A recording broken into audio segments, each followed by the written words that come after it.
കേരളത്തിലെ തന്നെ ഏറ്റവും പ്രധാനപ്പെട്ട ഒരു ക്രിസ്തീയ തീർത്ഥാടന കേന്ദ്രമാണ് മുതലക്കോടം സെന്റ് ജോർജ് ദേവാലയം.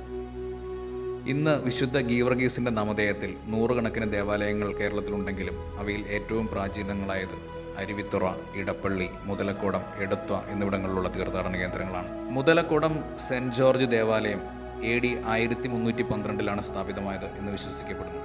പള്ളിയുടെ മുൻപിലുള്ള പുരാതനമായ കൽക്കുരിശിൽ പകലും രാത്രിയും നേരമൊഴിയാതെ മെഴുകുതിരികൾ കത്തിക്കൊണ്ടിരിക്കുന്നു. വിശുദ്ധ ഗീവർഗീസ് തൻ്റെ വിശ്വാസവും ധീരതയും വഴി പിശാചിനെ പരാജയപ്പെടുത്തുന്നതിൻ്റെ പ്രതീകമാണ് കുതിരയുടെ പാദങ്ങളുടെ കീഴിൽ കുന്തത്തിൻ്റെ കുത്തേറ്റ് മലരുന്ന കാളസർപ്പം. മഹാരക്തസാക്ഷി എന്നാണ് ഗ്രീക്കുകാർ വിശുദ്ധ ഗീവർഗീസിനെ സംബോധന ചെയ്തിരിക്കുന്നത്. യോദ്ധാക്കളുടെ മധ്യസ്ഥനും വൻ രോഗങ്ങളിൽ നിന്നുള്ള സംരക്ഷകനുമായി വിശുദ്ധ ഗീവർഗീസ് അറിയപ്പെടുന്നു. പ്രാചീന കീഴ്മലൈ നാടിൻ്റെ ആസ്ഥാനമായിരുന്ന കാരിക്കോടിന് തൊട്ടടുത്തുള്ള പ്രദേശമാണ് മുതലക്കോടം. പ്രാചീന തമിഴകത്തിൻ്റെ 16 നാടുകളിൽ ഒന്നായിരുന്നു കീഴ്മലൈ നാട്. കാരിക്കോടിന് തൊട്ടു കിഴക്കുള്ള സ്ഥലത്തിന് മുതലക്കോടം എന്ന പേരുണ്ടാവാൻ കാരണം വനവിഭവങ്ങൾ അഥവാ മുതൽ കൂട്ടിയിട്ടിരുന്ന ശാലയുണ്ടായിരുന്നതുകൊണ്ടാണ്.